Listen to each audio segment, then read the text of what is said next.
Hey, this is Lewis from Breakdance, and in this video, I want to show you how to customize the Menu Builder's desktop menu drop-down style. So the drop-downs are these panels that open up when a menu drop-down is clicked. You can customize what's in the menu drop-down, the menu drop-down's content tab.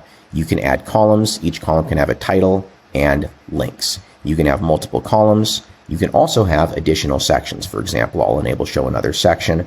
That will add another panel below, and I could add more columns here. For example, third column, and then I could add some links right there. I could even add a fourth column like that. Let's change the name of that to fourth column just so you can see what's happening. And there we go. So you can build menus like that. You can also stack these horizontally instead of vertically. We'll get into that later. But for now, I'm going to turn off the second section and then go to the menu builder element where we will style those dropdowns. So under desktop menu, go to dropdown. And the first thing you'll see is wrapper. The wrapper is the style of the dropdown itself. Now, one thing you want to do when styling the menu builder is go to the content tab and choose keep menu selected while styling. This will let you click around the menu and use it as if you're on the front end of your website, but it won't actually activate those child elements in the menu builder. So you'll be able to click around, but you'll still keep the menu builder active so you won't lose your place while you're styling.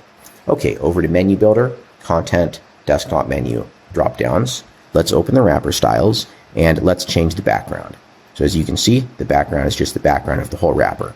I'm going to use white, which is the default. We can also set padding, which is the padding on the wrapper. This is what 200px on all sides would look like, way too much. This is what 0px on all sides would look like, way too little. Let's go with something sensible like 40px. That looks pretty good. Let's go to the borders section. Here we can customize the border radius. We could do something very rounded if we were going for that style. On this side, I'm going for more of a square style, so I will go 0px radius, and now we have a panel like that. You can also add a border with an actual color to the dropdown. I'll go 2 pixels solid black, so you could do an effect like that.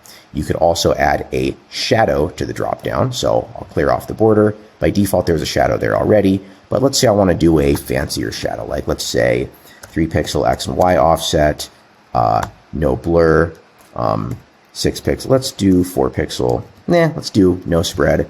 And let's just set that shadow to a black color like that. You can get that kind of effect. You can do kind of an accent color effect like that if you want. You can even make that thicker by giving a little bit more offset. Let's do 6 and 6. You can create that kind of effect too. You can also combine that with a border if you wanted. We could do a 2 pixel black border and then the accent background. Probably a good idea to make that somewhat transparent. You can achieve that effect. Okay, let's clear out those border styles. The next option is placement. Do we want it to display on the left, the center, the right, or full width? Now, the menu builder JavaScript will automatically compute a reasonable position to display it so it'll never go off the screen no matter what you actually choose here. So you can choose left, that's center, that's right. Right means the right side is lined up with the right side of the link. Left would be left side's lined up with the left side of the link. Of course, we can't put it all the way over to the side because then it would go off the screen. So that's why it's showing up where it is. Or we could just go full width and then the dropdown would appear full width. That's more useful if you're using a completely custom dropdown instead of just displaying a list of links and columns. Okay, let's clear out that placement. We can also customize the caret radius. So the caret, it's hard to see in the builder, but I'm going to make this header builder taller temporarily so you can see it. When the menu builder is active, let's re-enable keep selected while styling. When we click this link, now the title bar isn't covering up the caret. The caret is that little triangular thing right there. It's a little hard to see. I'll change the header builder background so you can see it. And there we go. That's what it looks like.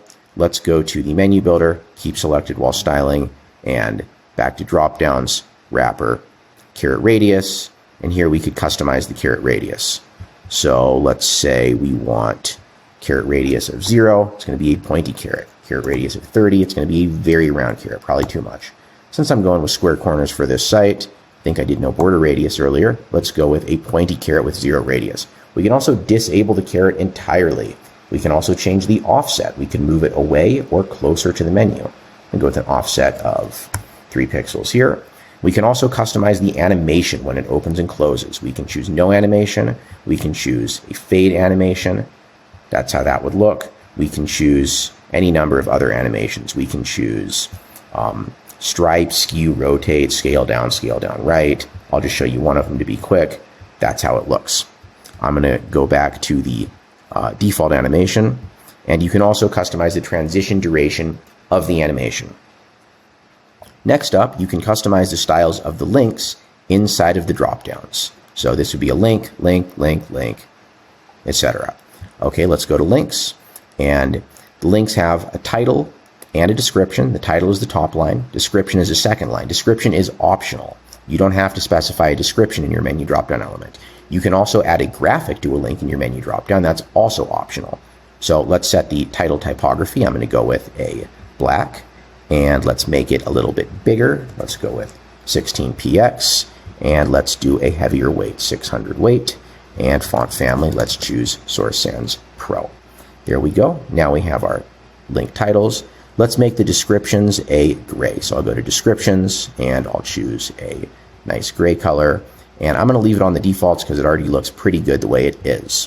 For graphic, I don't have any graphics in this menu, so I'm going to go to the menu drop-down element, and I'm going to add a graphic to a couple of the links so you can see what's happening. So here we have the airplanes column. Let's open that column. Let's go to Flyer Basic, first link. I can add either an icon or an image. I'm going to add an icon. Let's choose an icon, and let's see what we have in here. Do we have an airplane? Yes, we do. So there's the icon. And under the advanced settings, you can customize the color and styling of this graphic on a per link basis. That's useful if you want to color code your menu items. Maybe you want this one to be red, you want the next one to be blue, etc. I'm not going to use these though. I'm going to use the menu builder styles for customizing those graphics. So let's go back to drop-downs, links, graphic. Let's open that menu. Let's go back to drop-downs, links, graphic now, and let's set the icon color to purple. And we could set a background if we wanted. I'm going to go with a light gray, and let's go with a size of say 16px. Let's add some padding. Let's go with 12 pixels on all sides of that, and let's go with a radius of 4 pixels. Let's actually make that a nice kind of lighter purple. That's pretty reasonable. So you can imagine that might look pretty nice if we had icons on every single one of these links. You can also customize the icon's alignment. If the item is too tall, if the description's multi-line, you can align top, middle, or bottom. You can also translate that item just a little bit if you need to move it for whatever reason for the alignment to work the way you want it to. All right, let's move on to the styles for columns. I'm going to clear out that icon because we don't want one on just one. So let's go back to that link, and let's just clear out the icon. Now let's go back to the menu builder, keep selected while styling, and we'll go to drop-downs, columns. Let's set the column title up now. So here we have columns title. I'm going to make this black. I'm going to make it a little bit bigger. Let's go font size 21 pixels and font family Source Sans Pro. Normally, I would recommend setting your fonts in the global settings in Breakdance, but for purposes of this demo, I'm just doing it right here to show you the effect the controls have.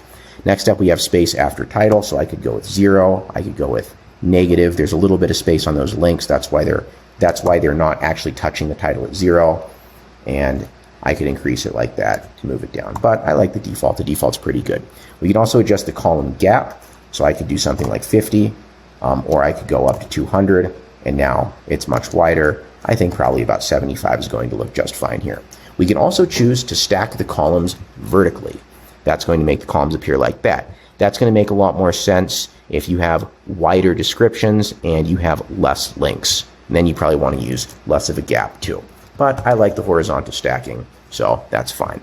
Now we can also style an additional section here. So let's enable the additional section. So let's go to the menu dropdown.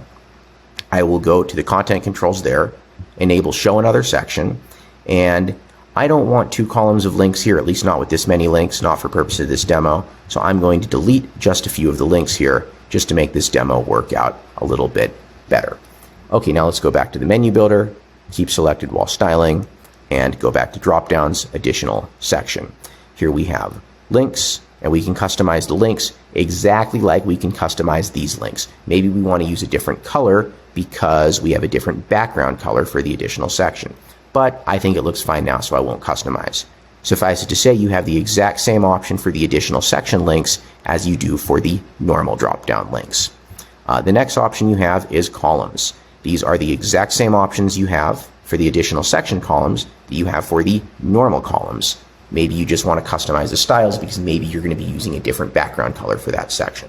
And of course, you can set a different background color for that additional section. I don't need to though. I like the default. You can also customize the padding for it as you wish. And if you want to do a horizontal layout, you can cause that additional section to appear like that. That's better if there's only one column of links in the main section and one column in the additional section. You can also choose to open drop-downs on click as opposed to on hover. That only will take effect on the front end, but that just means when you mouse over the drop-down, it won't open until you actually click it. Okay, that's it for the desktop menu drop-down styles in Menu Builder. Stay tuned for the next videos where I move on to the mobile menu styling options. This is Lewis from Breakdance, and thank you very much for watching.